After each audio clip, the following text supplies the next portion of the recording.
Vamos más allá de la noticia. Notimundo Estelar en FM Mundo con María del Carmen Álvarez. Y saludamos a esta hora a la abogada Jessica Jaramillo. Ella es una de las aspirantes a la alcaldía de la capital de la República. Abogada Jaramillo, muy buenas noches y gracias por acompañarnos. Le saluda María del Carmen Álvarez. María del Carmen, buenas noches, muchísimas gracias. Un saludo a quienes nos escuchan a esta hora en Notimundo. Abogada, la ciudad de Quito tiene muchas necesidades y sin lugar a dudas requiere de cambios drásticos. Se respira una suerte de esperanza entre los ciudadanos por las elecciones que se llevarán a cabo el próximo año, pero también hay dudas de que finalmente tengamos una autoridad con el liderazgo suficiente para hacer frente a los requerimientos de la ciudad. Cuéntenos usted por qué aspira a esta dignidad. ¿Considera que tiene ese liderazgo que hace falta aquí en la ciudad?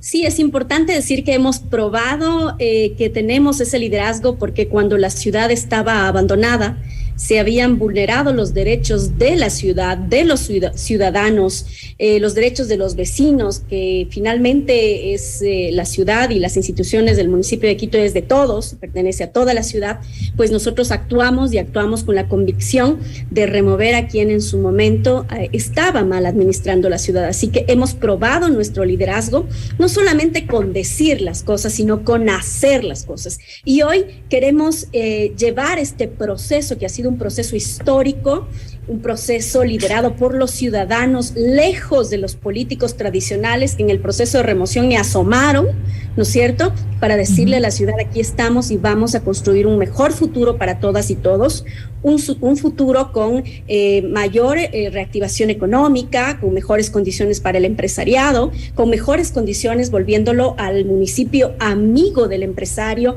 porque hay que revisar el tema, por ejemplo, de patentes municipales. Es obligatorio la revisión de prediales, es obligatorio también que este municipio deje de ser esa estructura burocrática en la que se ha convertido y que tenga, por ejemplo, la obligatoriedad de tener permisos de construcción en 45 días, que es lo más urgente para poder reactivar este sector que lamentablemente por esta carga burocrática no ha sido, digamos, atendido y se están demorando, o los permisos de construcción tienden a demorarse muchísimo tiempo. Además, hay otras áreas, por ejemplo, Quito es pionero en los servicios, principalmente en servicios tecnológicos, en desarrolladores o empresas desarrolladoras de sistemas tecnológicos.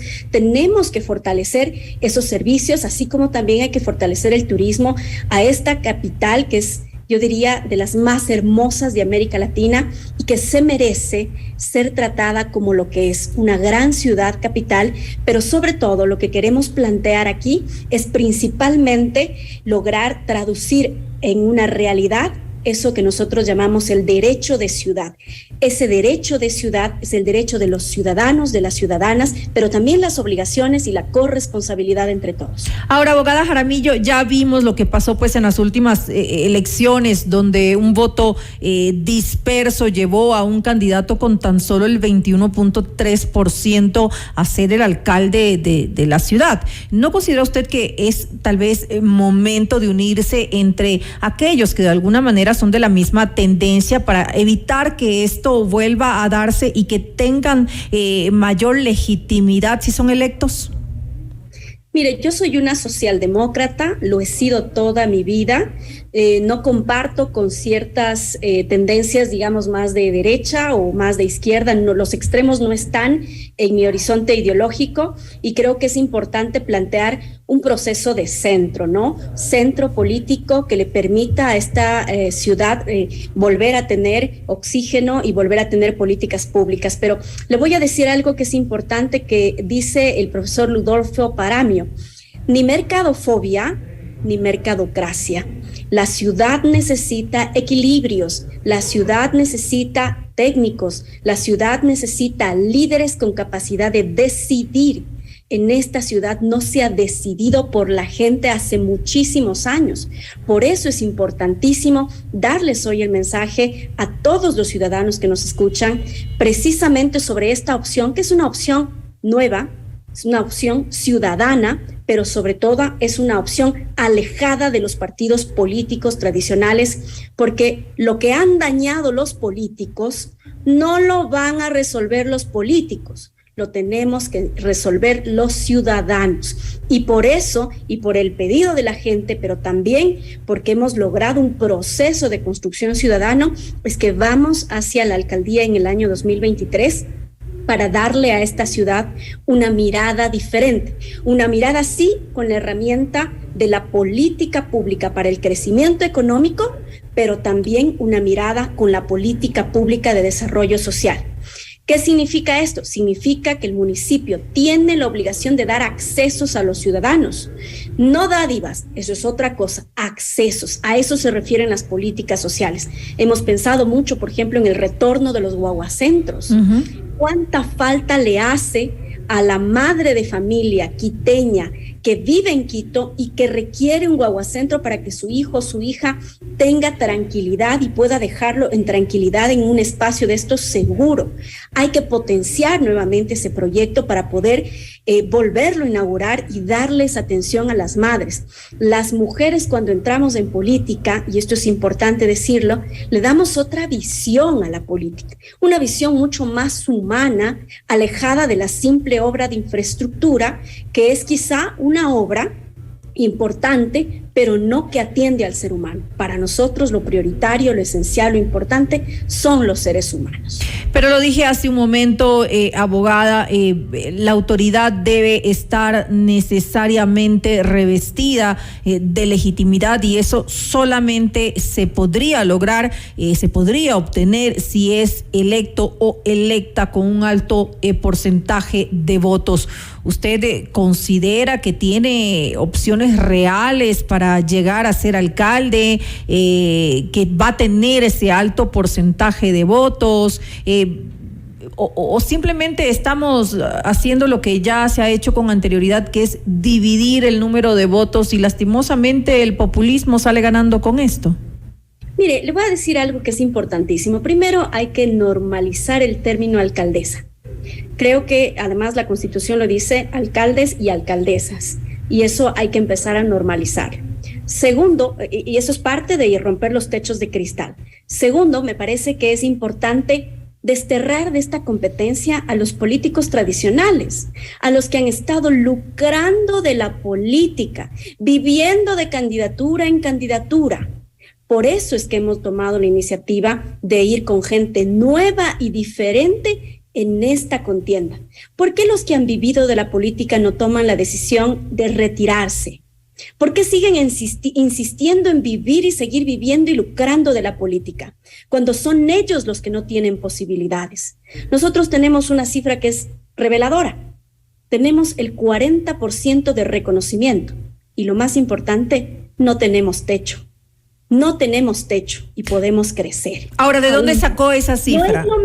No es lo mismo los candidatos que ya son conocidos porque tienen precisamente a rabo de paja, porque tienen ya negociados, porque han pasado en 3, 4, 5 partidos, porque han sido candidatos, o porque simplemente tienen intereses de ser candidatos porque algo económicamente han de sacar. Acá no estamos haciendo ese ejercicio. Acá estamos apostándole con tiempo, con esfuerzo, con sacrificio a una candidatura para los trabajadores, para los empresarios, para las mujeres, para los jóvenes, en donde se sientan representados absolutamente todos. Quito necesita unidad, Quito necesita honestidad. Y yo le pregunto, de todos esos candidatos, ¿cuántos podrán decir que son honestos? Yo tengo mis dudas.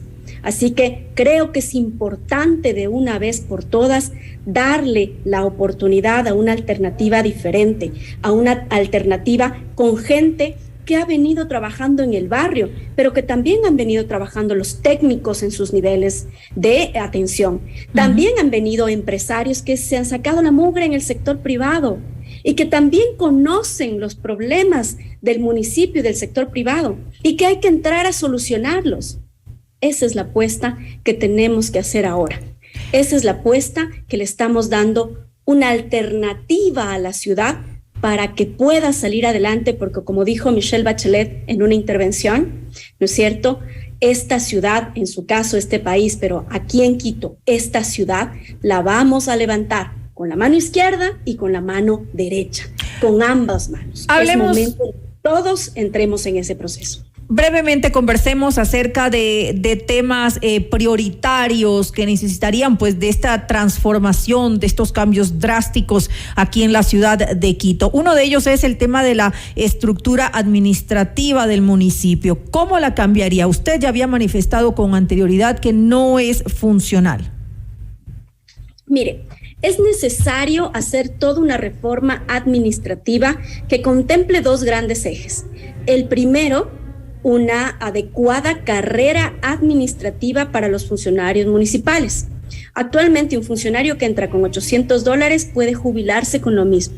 Así tenga maestrías, estudios, experiencia, no puede ascender. Entonces tenemos que darles y homologarlos, porque hay empresas que sí tienen, otras que no, y la planta central tampoco. Entonces hay que homologar y hacer una sola carrera administrativa.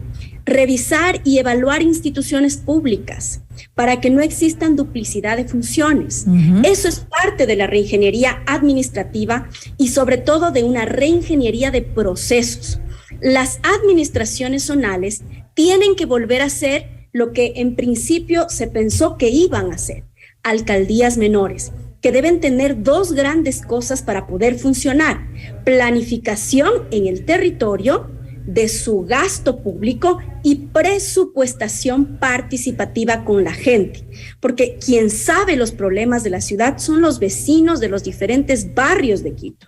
Por lo tanto, la administración zonal tiene que ser cercana a los barrios y planificar el desarrollo de ese centro de territorio con la gente para poder dotar de obra a la comunidad. Nosotros hicimos una encuesta en diciembre del 2021, es decir, el año pasado, en donde una de las cosas que nos resultó reveladora es cómo, por ejemplo, existen barrios, sobre todo en la periferia de Quito, con 14 o 15 años de abandono.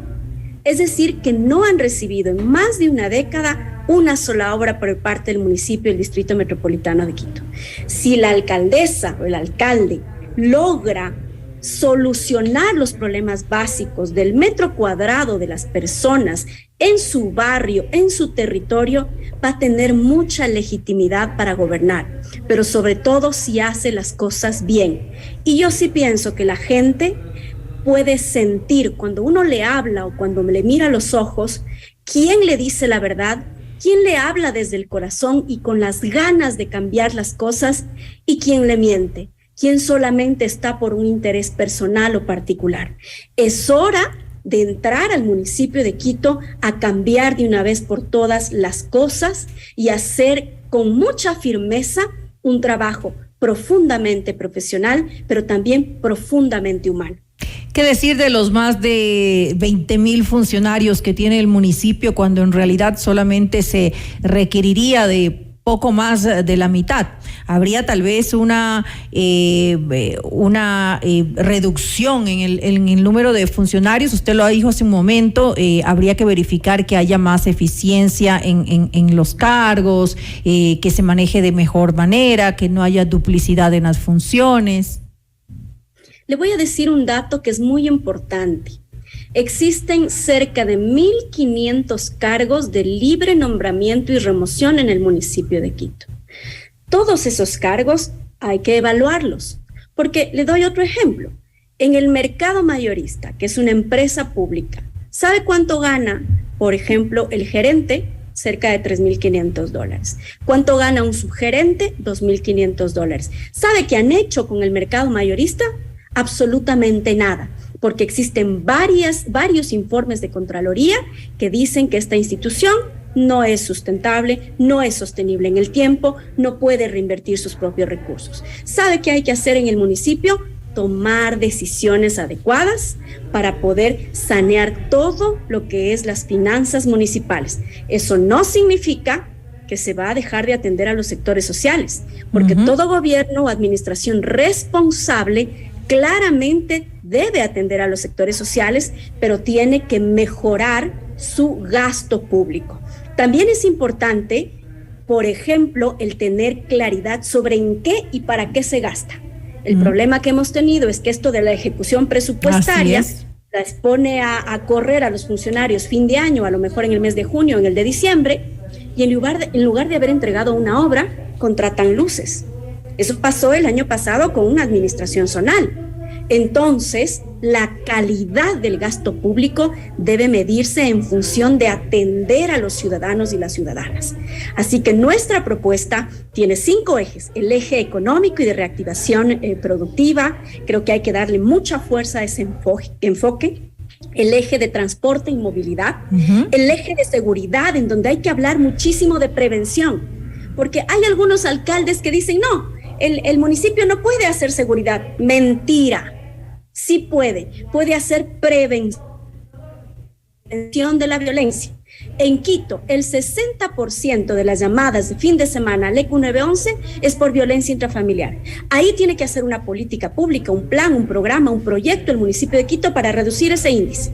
Sí podemos trabajar en prevención de violencia y prevención del delito con espacios públicos, mejorando las condiciones de los policías metropolitanas, los agentes de tránsito. Hay que trabajar también en el sistema de movilidad y transporte público. Sin lugar a dudas. Una cosa es el transporte público, otra cosa es el tráfico, el sistema de tráfico, que también hay que entender. Y finalmente tenemos 2 ejes adicionales, que son la salud mental y el bienestar. La salud mental, que tiene que ver con el incremento de índice de suicidios en la ciudad de Quito, y todo el eje ambiental, que tiene que ver con el tema de quebradas, tratamiento de residuos, separación en la fuente y en el destino final, que ahí hay megaproyectos o macroproyectos que deben ejecutarse definitivamente y que están en las empresas metropolitanas reposando lamentablemente en un escritorio, y que nadie ha tenido los arrestos suficientes para decidir por esta ciudad para cambiar. Definitivamente hay muchísimo por hacer aquí en la ciudad de Quito. Usted ha mencionado brevemente algunos de los temas prioritarios, ya lo dijo, el tema de seguridad, de movilidad, el económico, la falta de empleo, el ambiental también, por favor, estos problemas de gestión de la basura que tenemos en la ciudad de Quito, el relleno sanitario del Inga, definitivamente se tiene que hacer algo con eso. Hay muchos temas que deben ser abordados y obviamente pues estaremos conversando en detalle sobre cada uno de esos con usted, pues con invitaciones aquí a este espacio en un futuro. Quiero simplemente finalizar invitándoles a quienes nos escuchan este día viernes 22 de julio a las 10 de la mañana. Hacemos oficiales las candidaturas tanto de la alcaldía de Quito, la alcaldía de Rumiñahui, la alcaldía de Mejía, la señora viceprefecta, candidata a viceprefecta de Pichincha, y el señor candidato a prefecto de Pichincha, el doctor Diego Benítez. Vamos a hacer este proceso de democracia interna siendo los primeros candidatos en ser registrados por el Consejo Nacional Electoral, que habiendo pasado el proceso de democracia interna nos convertimos ya en candidatos de la organización. Nuevamente, pues agradecemos a la abogada Jessica Jaramillo, aspirante a la alcaldía de Quito, por habernos acompañado en este espacio. Gracias también, un abrazo.